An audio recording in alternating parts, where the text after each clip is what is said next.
everyone, I am Aruj Patma, otherwise known as Rules Essence. So अब ये सोच रहे होंगे कि आज वीडियो का बैकग्राउंड क्यों चेंज है।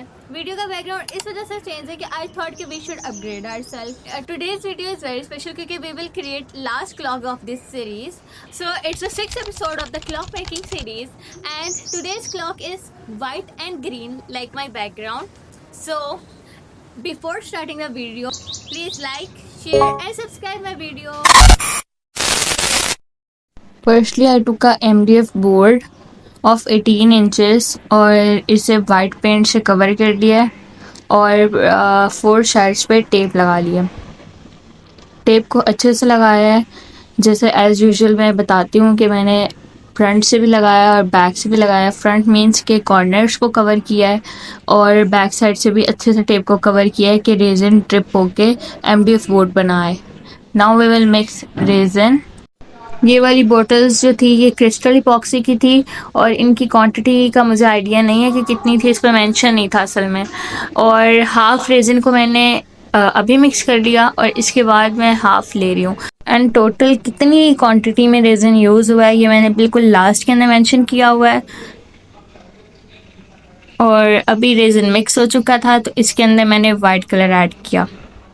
अच्छा, आज की क्लॉक का थीम मैंने सोचा हुआ था कि white and floral, but at the end मतलब मैं चीज़ों को रख के देखा तो वो उतना अच्छा नहीं लग रहा था जितना मेरे माइंड के अंदर अच्छा लग रहा था। इंस्पो बेसिकली यही था कि वाइट कलर की बेस होगी और वी विल ऐड फ्लावर्स। ये जो बीच वाला होल है जिसके अंदर हम मशीनरी फिट करते हैं, इसके अराउंड मैं फ्लावर्स, ड्राई फ्लावर्स को रख दूँगी, कलरफुल ड्राई फ्लावर्स। जो खैर इसकी जो इमेज थी ना ये मेरे माइंड में बहुत अच्छी थी बट उतनी अच्छी क्लॉक पे लग नहीं रही थी। तो जो जो चीज़ें मेरे माइंड में जिस जिस तरह आई एट द स्पॉट मैंने उसी तरह चीज़ों को किया और एट द एंड क्लॉक बहुत डिसेंट और अच्छी बन के तैयार हुई है। और अब यहाँ पे रेजिन वाइट कलर का तैयार हो चुका है। So now we will pour it. Resin आपको पता चल ही रहा होगा, आइडिया हो रहा होगा कि कितना कम था, इतना सा। फिर मैंने फिर से मिक्स किया and then again I poured it, वो भी बहुत कम था और उसके बाद मेरा रेज़न ख़त्म हो चुका था। इसी वजह से रेज़न ख़त्म होने की वजह से मेरी ये वीडियो लेट हुई है, वरना अगर रेज़न ख़त्म ना होता तो मैं अपना प्रोजेक्ट लास्ट वीक ही कंप्लीट कर लेती। बट नाउ अभी मैंने इस रिसेंटली संडे को क्लॉक बनाई है ये वाली, सो मैं पोस्ट अप कर रही हूँ। ये दूसरी बार रेज़न लिया और लास्ट के अंदर मैंने मेंशन किया first layer and second layer. First layer ये थी जो क्रिस्टल इपॉक्सी वाला रेज़न हमने यूज़ किया और सेकंड लेयर ये थोड़ा सा आगे आप देखेंगे कि मैं स्लेयर विशलिस्ट का रेज़न यूज़ करूँगी, तो सेकंड लेयर आप वो कंसीडर करेंगे। तो अब जितना भी रेज़न मैंने MDF बोर्ड पे पोर किया तो मैंने इसे स्प्रेड कर लिया है। स्प्रेड करने के बाद वेट करेंगे कि हमारा रेज़न कब तक आएगा जो ऑर्डर किया हुआ है।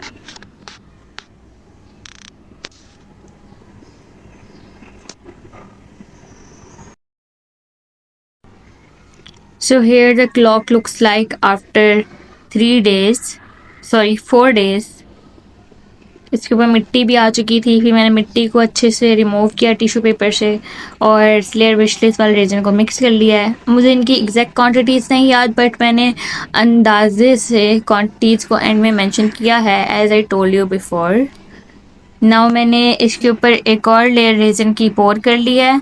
जहाँ जहाँ हमारा रेज़न नहीं था वहाँ वहाँ रेज़न को डाला है और देखिए जो रेज़न पहले से ड्राई हुआ था उसके ऊपर काफ़ी अनक्लीन सा लुक आ रहा है, तो मुझे अब उसको भी कवर करना पड़ेगा रेज़न और डाल के। सो अब मैं यहाँ पे और रेज़न डालूँगी।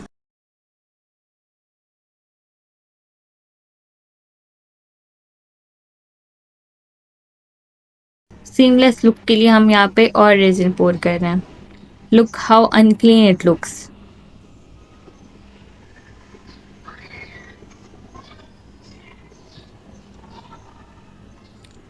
So here we added one more layer.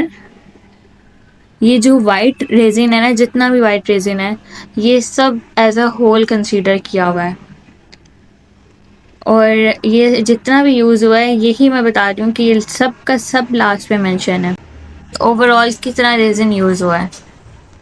I am telling you again and again guys, don't mind कि एक ही बात बोली जा रही है बार बार, बट मैं क्लियर कर रही हूँ कि मैंने इतना ज़्यादा इन डिटेल वहाँ राइट नहीं किया, but in detail I am telling you.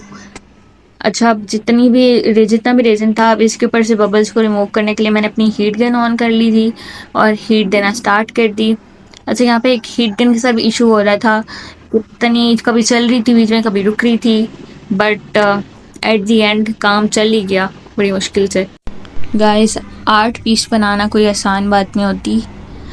ये मुझे अंदाज़ा होता है जब मैं इतनी देर झुक के काम करती हूँ और मेरी बैक में पेन स्टार्ट हो जाता है, क्योंकि अभी मेरे पास कोई सेटअप नहीं, कोई सिस्टम नहीं है, मतलब कोई अच्छा सिस्टम लाइक जहाँ मैं बैठ के आराम से अपना प्रोजेक्ट्स बना सकूँ।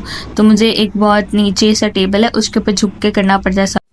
ओके, लेट्स प्रे टुगेदर कि मेरे पास एक अच्छा सा स्टूडियो आ जाए जल्दी। Okay, come to the point. Now we are adding a green color in resin. बहुत थोड़ा सा रेजिन मैंने लिया था। यहाँ पे मेरे माइंड में आ रहा था कि मुझे ना कुछ मार्बल टाइप इफ़ेक्ट देना चाहिए किसी भी कलर का। तो मैं थोड़ा सा मार्बल इफ़ेक्ट देने के लिए मेरे जहन में ओपल कलर आ रहा था। पता नहीं, आई डोंट नो मुझे ओपल के साथ क्या ऑब्सेशन हो गई है, बट मेरा बहुत देर से दिल था कि मैं इसे अपनी किसी क्लॉक में यूज़ करूँ इस कलर को।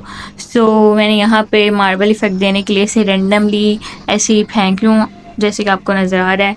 तो अब इसको ब्लेंड करने के लिए, इसको क्लॉक के अंदर एक प्यारा से इफ़ेक्ट देने के लिए we are using heat gun. और आपको पता ही है कि हीट गन से कैसे, अगर नहीं पता तो मेरी ये वाली वीडियो डिटेल से देखें, और जिन्होंने मेरी 4th एपिसोड डिटेल से देखी हुई है उनको आइडिया होगा कि हम लोग कैसे ब्लेंड करते हैं कलर, क्योंकि उसके अंदर भी मैंने गोल्डन कलर को ब्लेंड किया था, बट उसके अंदर गोल्डन की क्वांटिटी बहुत कम ली थी और यहाँ मैंने ओपल कलर की क्वांटिटी ज़्यादा रखी क्योंकि मुझे यहाँ मार्बल इफ़ेक्ट देना है। उधर मैंने मार्बल इफ़ेक्ट नहीं देना था, बट थोड़ा सा ना वाइट के अंदर गोल्डन का टच डाला था, बिल्कुल बहुत थोड़ा थोड़ा लाइट, और उधर मिरर्स भी ऐड किए थे बीच बीच में। यहाँ हम मिरर्स वगैरह से कुछ नहीं ऐड कर रहे फ़िलहाल, मतलब फ्रेम के साइड्स पे तो लगाएंगे बट बीच में नहीं लगा रहे। और देखिए, आपको नज़र आना स्टार्ट हो गया होगा जैसे जैसे हम जो कलर वाली लाइंस है ना, इनको रिमूव कर रहे हैं ना सिर्फ हीट गन की वेव से, और तो प्यारा से मार्बल इफ़ेक्ट आ रहा है, मुझे दिख रहा है कि कितने अच्छे से ये ब्लेंड हो गया वाइट के अंदर। और ये हमारा फाइनल लुक है कि हाउ इट लुक्स। फिर आई एम शोइंग यू मेरे पास कौन कौन से फ्लावर्स अवेलेबल थे, और एट दी एंड हम रख के देखेंगे कि कौन से फ्लावर्स ज़्यादा अच्छे लगे हैं। और ये वाला फ्रेम था, नंबर फ्रेम, इसको प्लेस कर लेंगे। बट आपने ये ध्यान रखना कि ये जो बार है ना, ये एग्जैक्ट वहाँ है जहाँ आपके पीछे हैंगिंग है। लाइक 12, जब मतलब आपकी क्लॉक हैंग होगी तो वो मतलब 12 वाला जो पॉइंट है वो बिल्कुल एग्जैक्ट सबसे ऊपर आए। तो ये ध्यान में रख के आपने फ्रेम को प्लेस करना है। फ्रेम को प्लेस करने के बाद इसके ऊपर जो शीट थी हमने उसको उतार लिया, और now we are placing mirror place करने वाला जो स्टेप है ना, ये यहाँ पे मैंने स्पीड बहुत ज़्यादा की हुई है, इसलिए आपको लग रहा है कि मैं बहुत तेज़ी से कर रही हूँ, बट नो, इसे आपने आराम से करना है इस स्टेप को, क्योंकि मिरर आपके हाथ में लग भी सकता है, तो आराम आराम से प्लेस करना है। अच्छा, मिरर प्लेस करने के लिए ना 2 ट्रिक्स यूज़ होती हैं। जैसे मैं प्लेस कर रही हूँ मिरर्स को, उस तरह आपने मिरर्स को प्लेस कर लेना है और इसके ऊपर रेजिन को पोर कर देना है। एक तो ये ट्रिक है। दूसरी ये ट्रिक है, जैसे हम रेजिन को पोर करते हैं, सॉरी, जैसे हम रेजिन को मिक्स करते हैं ग्लास के अंदर, उस तरह से मिक्स करके उसके अंदर डाल देंगे मिरर्स को, और इतना मिक्स करेंगे कि आपका हर पीस वेट हो जाए रेजिन से, और फिर से आराम से कहीं भी आप जहाँ भी आप प्लेस करना चाहते हैं अपनी डिज़ायर्ड प्लेस पे डालेंगे और वो स्टिक हो जाएगा। तो ये तरीका जो है ये मुझे ज़रा ज़्यादा आसान लगता है, इसलिए मैंने सिर्फ फ्रेम के अराउंड डाला है। और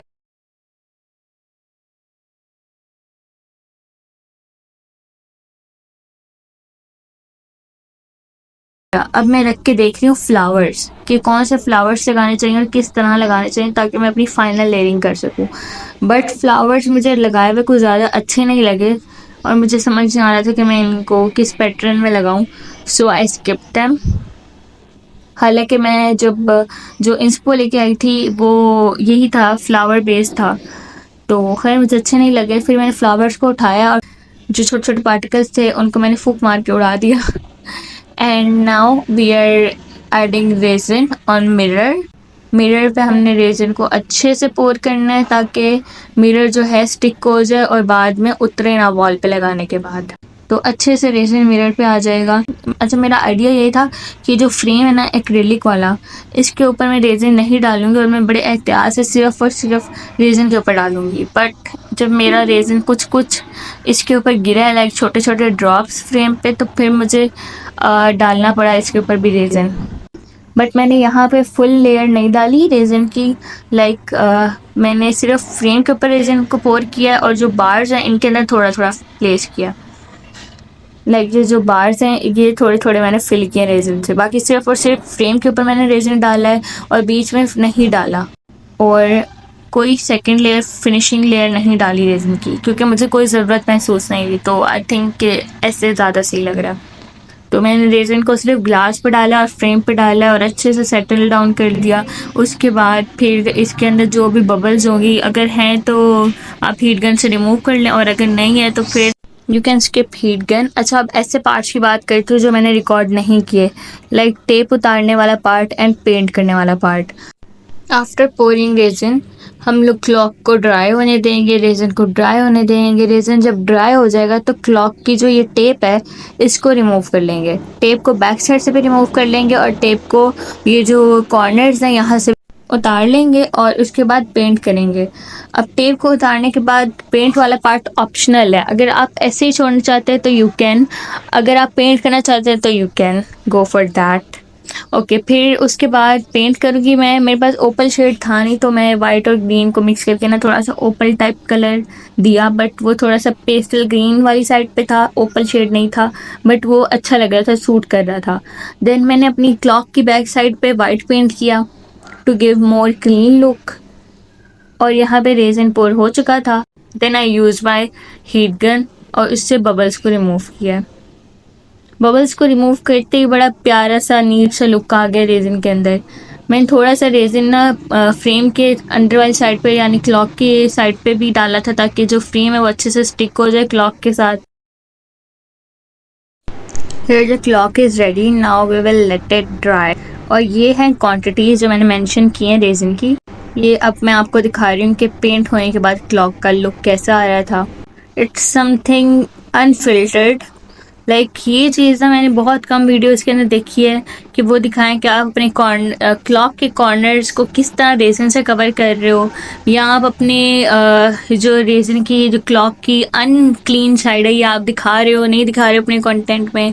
ये थोड़ा सा अनफिल्टर्ड चीज़ है जो मैं अपनी हर वीडियो के अंदर दिखाती हूँ और बताती हूँ कि आपने किस तरह से कवर करना है। लाइक मेरी क्लॉक सीरीज़ की पहली एपिसोड के अंदर दिखाया मैंने इन डिटेल कि आप किस तरह से ड्रिप करवा के अपनी क्लॉक की साइड या अपने किसी भी प्रोजेक्ट की इस तरह साइड कॉर्नर्स किस तरह कवर करते हैं।